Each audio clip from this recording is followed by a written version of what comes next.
Hello guys, welcome to YouTube channel digital education world. आज की इस वीडियो में हम सीखने वाले हैं टैली प्राइम। जी हाँ, अभी तक हम जो काम कर रहे थे टैली ERP 9 पर, बट अब जो नया वर्जन आया है टैली प्राइम, तो अब हम बिल्कुल स्टार्टिंग से बेसिक से सीखने वाले हैं टैली प्राइम। अगर आप भी टैली प्राइम सीखना चाहते हैं तो वीडियो को स्किप मत कीजिएगा। आज फर्स्ट क्लास है तो आप स्टेप बाय स्टेप और सारी क्लासेस को अगर आप फॉलो करेंगे तो आई होप बहुत ही अच्छे से टैली प्राइम को भी आप सीख जाएंगे, जिस तरीके से आपने टैली ERP 9 को सीखा है। तो चलिए शुरू करते हैं हम अपनी आज की वीडियो। सबसे पहले हम अगर आज की वीडियो की बात करें तो सबसे पहला टॉपिक हमारा जो रहने वाला है कि भाई हम टैली के अंदर जो हम काम करेंगे, सबसे पहला तो होगा भाई कंपनी क्रिएट करना। कंपनी क्रिएट करेंगे हम, तो वो हम कैसे करेंगे? देखिए, सबसे पहले आप स्क्रीन पर देख रहे होंगे, जैसे ही हम अपने टैली को ओपन करते हैं तो टैली को ओपन करने के बाद आपके सामने एक विंडो ओपन होकर आती है। इस विंडो में देखिए लिखा है continue in educational mode, use licence from network. तो इसमें से आपके जो 4 ऑप्शन दे रहे हैं, इनमें से हमें चारों ऑप्शन में से कौन सा ऑप्शन सबसे पहले हमें जो चूज करना है, वो चूज करना है हमें एजुकेशनल मोड वाला। अब देखिए यहाँ पर हमने क्या किया है, एजुकेशनल मोड को चूज कर लेंगे। और भी यहाँ पर 2 ऑप्शन दे रखे हैं, आपका रीएक्टिवेट है एक्सटिंग लाइसेंस और एक्टिवेट न्यू लाइसेंस। तो हम यहाँ पर एजुकेशनल मोड को हम चूज कर लेंगे। तो हम इस पे एजुकेशनल मोड पर क्लिक करेंगे, तो आप जैसे ही उस पर क्लिक करेंगे आप देखेंगे इस तरीके की एक विंडो आपके सामने ओपन होकर आएगी। अब ये विंडो आपकी ओपन होकर आएगी तो यहाँ पर देखिए ऊपर लिखा हुआ है टैली प्राइम और नीचे लिखा है EDU। इसका मतलब है कि आप एजुकेशनल मोड में काम कर रहे हैं।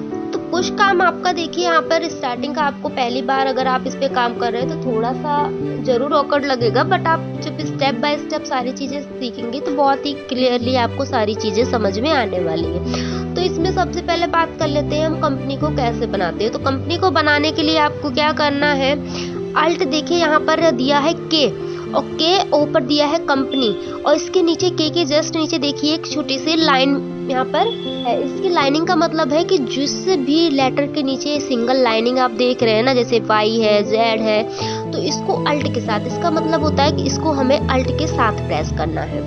तो चलिए यहाँ पर देखिए के लिखा हुआ है यानी कि कंपनी के लिए, तो हम यहाँ पर अल्ट के साथ के प्रेस करके हम देखते हैं। तो अल्ट के साथ हमने यहाँ पर के प्रेस किया। तो जैसे ही हमने देखिए यहाँ पर अल्ट के साथ के प्रेस किया तो यहाँ पर एक और नई विंडो आ गई है, जहाँ पर आपके देखिए यानी कि एक कंपनी की एक छोटी सी विंडो ओपन होकर आई है, जिसमें कंपनी से रिलेटेड सारी चीजें, कंपनी को जैसे क्रिएट करने के लिए, अल्ट्रेशन करने के लिए, कंपनी को चेंज करने के लिए सारे ऑप्शन यहाँ पर दिए हुए हैं। तो अभी हमें किस पे काम करना है, अभी हम क्रिएट करना चाहते हैं एक नई कंपनी।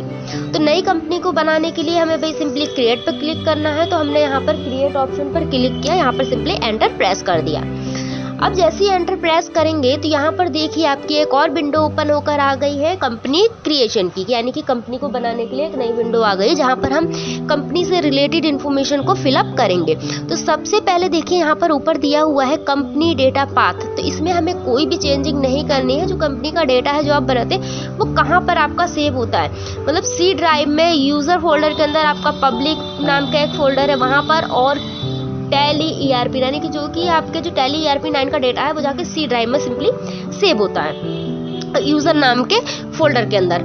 तो यहाँ पर हमें कोई छेड़खानी नहीं करनी, कुछ नहीं करना है, हमें कंपनी नेम में आ जाना है सीधे, और हम कोई भी अपनी कंपनी का नाम दे देंगे, जो भी रखना हो हमें। हम मान लेते हैं XYZ कोई भी कंपनी, ठीक है। अब हमें यहाँ पे मेलिंग नेम, कि भाई जो कंपनी को मेल जाएगा या कंपनी जो मेल भेजेगी तो वो किस नाम से जाएगी, इसी XYZ कंपनी के नाम से जाएगी या फिर हम किसी और नाम से भेजना चाहते हैं। तो जिस नाम से भी आप भेजना चाहते हैं उसको रख सकते हैं। तो हम चाहते हैं भाई जो भी हम मेल भेज रहे हैं वो कंपनी के नाम से ही जाए, ठीक है, किसी बंदे का नाम ना हो उसमें। तो हमने यहाँ पर कोई भी चेंजिंग नहीं की, हमने सिंपली इसको XYZ ही रहने दिया।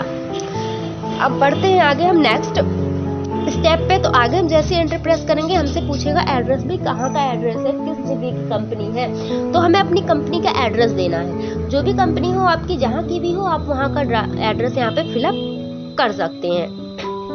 तो हम यहाँ पर अभी सिंपली डाल देते हैं न्यू दिल्ली। यहाँ पर हमने कंपनी का अपने एड्रेस डाल दिया।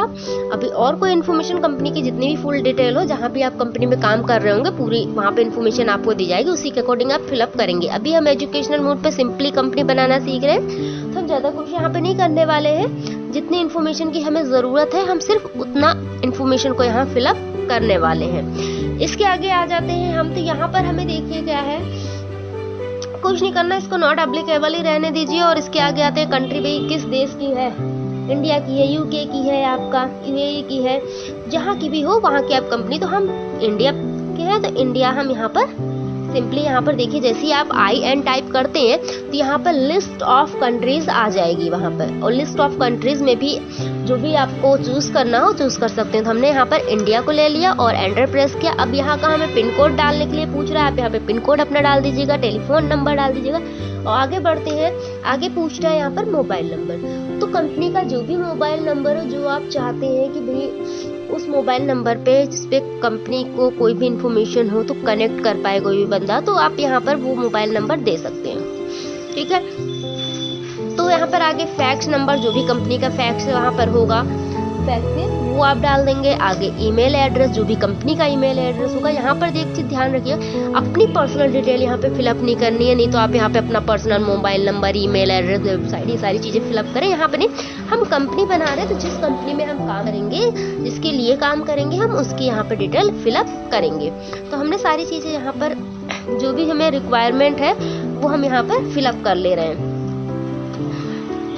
सिंपली हमने यहाँ पर अपनी इन्फॉर्मेशन फिलअप कर ली जितनी हमें ज़रूरत थी। हमने एंटर प्रेस किया, वेबसाइट मांग रहा है। अगर कोई वेबसाइट होती है तो आप उस वेबसाइट को यहाँ पर फिलअप कर सकते हैं, बट अभी हम वेबसाइट को छोड़ रहे हैं, कोई वेबसाइट है नहीं। तो आगे सिंपली चलते हैं। तो यहाँ पर देखिए एक चीज़ और आ रही है, फाइनेंशियल ईयर बिगिनिंग फ्रॉम। तो देखिए फाइनेंशियल ईयर हमेशा आपका जो होगा 1 अप्रैल से ही स्टार्ट होगा, इसमें हमें चेंजिंग नहीं करनी है। और जो ईयर है ये 2022 आ रहा है, क्योंकि अभी करंट ईयर जो चल रहा है 22 चल रहा है, इसलिए 22 आ रहा है। अगर कोई और होगा तो वो आ जाएगा। एक तो एजुकेशनल मोड है, इस वजह से इसमें हम कोई चेंजिंग नहीं कर सकते, कोई चेंजिंग हम करेंगे भी नहीं। अब बुक्स बिगनिंग फ्रॉम का मतलब होता है कि भाई किस डेट से कंपनी में लेन देन स्टार्ट हो रहा है, वो यानी कि आपकी फाइनेंशियल ईयर तो हमेशा 1 अप्रैल ही रहेगा। और जो बुक्स बिगनिंग फ्रॉम है इसमें हम चेंजिंग कर सकते हैं, भाई जब से भी हमारा लेन देन शुरू हो रहा है तब से। बट अभी हम एजुकेशनल मोड पे कर रहे हैं तो इसमें भी हम चेंजिंग नहीं करने वाले हैं। हम सिंपली एंटर प्रेस करेंगे यहाँ पे, और बेस करेंसी ऑफ सिंबल, जहाँ के भी आप कंट्री डालेंगे वहाँ की बेस करेंसी यहाँ पर ऑटोमेटिकली शो हो जाएगी। और उसका फॉर्मल नेम, हमारी जो रुपीज का करेंसी है जो, उसकी INR होता है जो फॉर्मल नेम, इसलिए वो भी यहाँ पर शो हो रही है। अब हमें क्या करना है, इसको एंटर एंटर एंटर करके हमें इस विंडो को करा लेना है एक्सेप्ट। हमने यहाँ सिंपली इस विंडो को करा लिया एक्सेप्ट। और एक्सेप्ट कराने के बाद आप एक चीज को ध्यान देंगे कि भाई देखिए जैसे हमने विंडो को एक्सेप्ट कराई, यहाँ पर आ रहा है कंपनी क्रिएटेड सक्सेसफुली, यानी कि देखिए कंपनी क्रिएटेड सक्सेसफुली एक नई विंडो आपके सामने खुलकर आ चुकी है। अब यहाँ पर ऊपर आपका देखिए कंपनी का नाम हमने जो दिया था XYZ, वो कंपनी का नाम शो हो रहा है। आप जिस कंपनी को जिस नाम से भी सेव करेंगे वो आपका कंपनी का नाम यहाँ पर शो होगा। फिर शो मोर फीचर्स, उसके जस्ट नीचे आ रहा है अकाउंटिंग मेंटेन अकाउंट। तो ये आपका बाय डिफॉल्ट पहले से यस है। अब इसका यूज देखिए, अगर हम सिंपली परचेज और सेल्स की एंट्री करते हैं, यानी कि गुड्स की एंट्री करते हैं, तो यहाँ पर हम यस इसको करते हैं, मेंटेन अकाउंट्स ओनली को। अब यहाँ पर नेक्स्ट ऑप्शन जो आ रहा है अनेबल बिल वाइज एंट्री, ये भी आपका बाय डिफॉल्ट यस ही है। अब नेक्स्ट हम आगे आते हैं तो यहाँ पर इन्वेंट्री फीचर हमको शो कर रहा है। ये हम जो ऊपर थे अकाउंटिंग फीचर में थे, अब जो नेक्स्ट आ रहा है हमारा इन्वेंट्री फीचर। यहाँ पर भी अगर बात करें तो मेंटेन इन्वेंट्री, ये भी आपका बाय डिफॉल्ट यस है, इसमें भी हमें चेंजिंग नहीं करनी है। और इंटीग्रेटेड अकाउंट विथ इन्वेंट्री, ये भी आपका पहले से बाय डिफॉल्ट यस ही रहता है। नेक्स्ट आगे हम पहुँचते हैं तो टैक्सेशन वाले सेक्शन में पहुँचते हैं। तो टैक्सेशन वाले में देखिए enable goods and services tax, यानी कि GST। यहाँ पर GST को एप्लीकेबल करने के लिए बाय डिफॉल्ट ये यस ही है।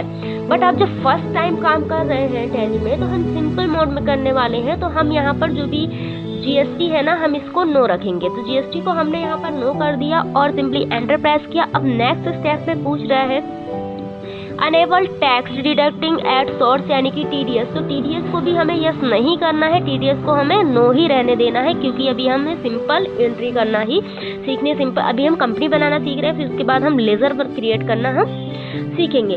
तो ये सारी चीज़ें हमें करने के बाद हम सिंपली कर लेंगे, एंटर करेंगे और अब आ रहा है पूछ रहा है एक्सेप्ट यस और नो। तो हम इसको एंटर करके एक्सेप्ट करा लेंगे। एक्सेप्ट कराने के तुरंत बाद ही देखिए हमारी कंपनी बन चुकी है और एक नई विंडो आपको खुल के आ चुकी है, जो कि होती है आपकी होम विंडो यानी कि गेटवे ऑफ टैली। तो आई होप गाइज आपको अच्छे से समझ में आ गया होगा कि आखिर हम टैली प्राइम में कंपनी को कैसे क्रिएट करते हैं। तो ये आज की आपकी फर्स्ट वीडियो थी जिसमें हमने कंपनी को क्रिएट करना, कंपनी को बनाना सीखा। नेक्स्ट वीडियो में हम बात करने वाले हैं कि कंपनी में जो हमने बनाई है उसके अंदर हम लेजर को कैसे क्रिएट करेंगे और लेजर क्रिएट करने के बाद अंडर ग्रुप कैसे क्रिएट करेंगे और उसकी हम एंट्री को किस तरीके से पास करेंगे, यानी कि जो भी हम लेजर क्रिएट करेंगे हम उनकी एंट्री किस तरीके से पास करेंगे। तो ये सारी चीज़ें हम सीखने वाले हैं नेक्स्ट वीडियो में। तो आई होप गाइज आपको ये सारी चीज़ें बहुत अच्छे से समझ में आ गई होंगी। अगर ये चीज़ें अच्छे से समझ में आई हैं तो प्लीज़ चैनल को लाइक शेयर एंड सब्सक्राइब करना मत भूलिएगा। मिलते हैं नेक्स्ट वीडियो में। Thanks for watching this video.